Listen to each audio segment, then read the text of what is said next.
પ્રત્યેક વ્યક્તિમાં એ સામર્થ્ય પડ્યું છે. તમારી સામે આવેલું પ્રત્યેક ભૂલકામાં ઈશ્વરે અપાર સંપદા આપેલી છે. શિક્ષક એને જ્ઞાનનો પરિચય કરાવે, શિક્ષક એના સામર્થ્યનો પરિચય કરાવે, એ પૂરતું નથી. શિક્ષકમાં એક મેગ્નેટિક પાવર જોઈએ, જેના જ્ઞાન સાથે વિદ્યાર્થીને જોડી દે. એ જ્ઞાનના પ્રભાવને પ્રાપ્ત કરવાનું સામર્થ્ય વિદ્યાર્થીમાં પેદા કરે. આજે શિક્ષક દિવસ છે.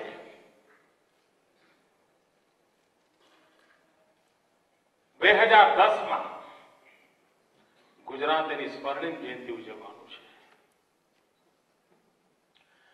સ્વર્ણિમ જયંતિ માટેની એક સંકલ્પ યાત્રા ગુજરાતના નગરોમાં ગયા 1 વર્ષથી ફરી રહી છે. લાખો વિદ્યાર્થીઓ સંકલ્પ લઈ રહ્યા છે. હું આજે ગુજરાતના 1.5 કરોડ વિદ્યાર્થીઓ સાથે વાત કરી રહ્યો છું ત્યારે હું એમના આગ્રહપૂર્વક કહેવા માંગુ છું કે સ્વર્ણિમ જયંતિ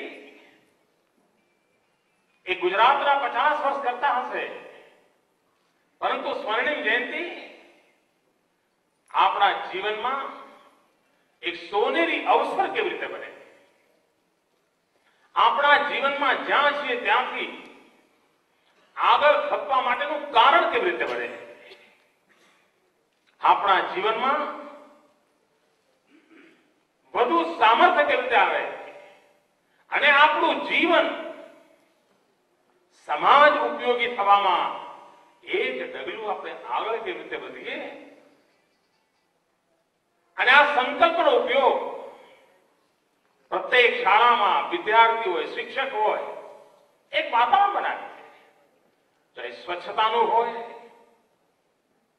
ચાહે સંયમનું હોય, અહિંસાનું હોય, સમાદરનું હોય, જે સહજ માનવીય ગુણો છે એ ગુણોને વિકસાવવા માટે એક શુભ અવસર શા માટે ન બને. અને તેથી આ સ્વર્ણિમ જયંતિને 2010 સ્વર્ણિમ જયંતિનું વર્ષ છે. મારી ગુજરાતના બધા જ નાગરિકોને, સવિશેષ વિદ્યાર્થી મિત્રો અને શિક્ષક આલમને દરેકને કશું કરવા માટે પ્રેરણા આપી, કંઈક સારું, વધુ ઉપયોગી એવા મંત્ર સાથે આગળ ધપીએ તો આપણે ઇચ્છિત પરિણામ પ્રાપ્ત કરી શકીશું. ગુજરાત એક પ્રગતિશીલ રાજ્ય છે. વિકાસની નવી ઊંચાઈઓને પ્રાપ્ત કરતું રહ્યું છે, પરંતુ આજે પણ ગુજરાતમાં આપણા પરિવારમાં કોઈ વડીલ નિરક્ષર હોય, આપણા ખેતરમાં કામ કરનારો કોઈ સાથી નિરક્ષર હોય, આપણા ઘરમાં ડ્રાઈવર તરીકે કામ કરનારો એક આપણો પરિવારનો અંગ બની ગયો વ્યક્તિ એ જો સાક્ષર ન હોય તો આપણને પીડા થવી જોઈએ કે નહીં.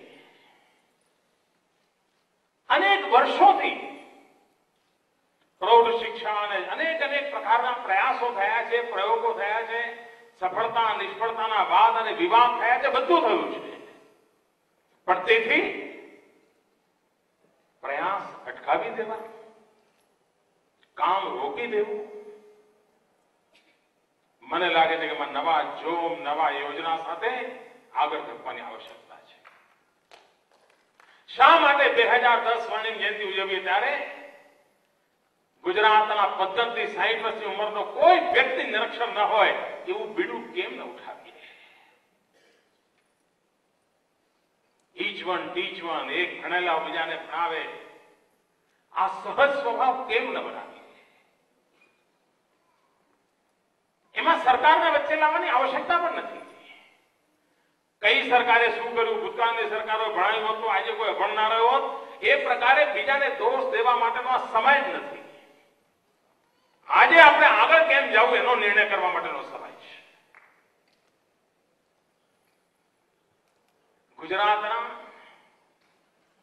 7મા ધોરણથી ભણેલા કોઈ પણ આગળ ભણેલો વ્યક્તિ એ ધારે કે હું એક નિરક્ષરને સાક્ષર કરીશ તો હું નથી માનતો 2010માં ગુજરાતમાં કોઈ નિરક્ષર રહે.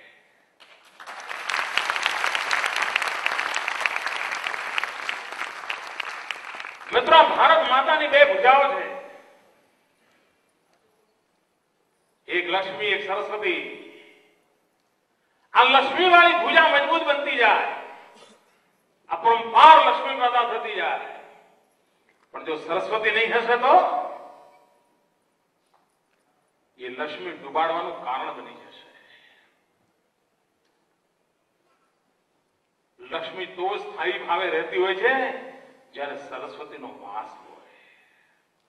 સરસ્વતીનો વાસ ના હોય તો લક્ષ્મી આવે ને ચાલી જાય, જીવનમાં કોઈ પરિવર્તન ના આવે. જ્ઞાન, શિક્ષણ, સાક્ષરતા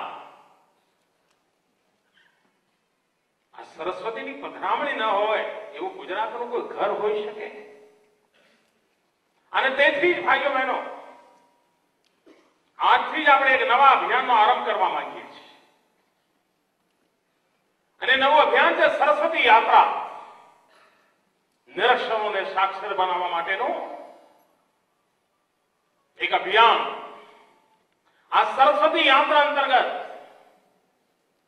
ઘરે ઘરે અક્ષર જ્ઞાન પહોંચાડીએ. યુગ બદલાનો છે, ટેકનોલોજીનો ઉપયોગ છે, ટેકનોલોજીના માધ્યમથી પણ આ કામ કરી શકાય. કોમ્યુનિકેશનની ચેનલ વધતી જાય છે, સંદેશ પહોંચાડી શકાય. એનિમેશન દ્વારા પણ સાક્ષર બનાવી શકતો હોય છે. લાગણીઓને સ્પર્શ કરીને પણ વ્યક્તિને સાક્ષર બનાવી શકતા હોય છે. આપણા ગુજરાતમાં માત્ર લક્ષ્મી હોય એ આપણને પોષાય એમ નથી.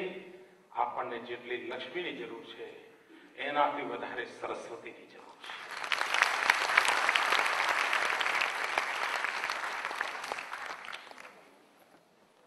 શિક્ષણ ક્ષેત્રે ગુજરાતનો આ દશક સ્વર્ણિમ અક્ષરે લખાશે.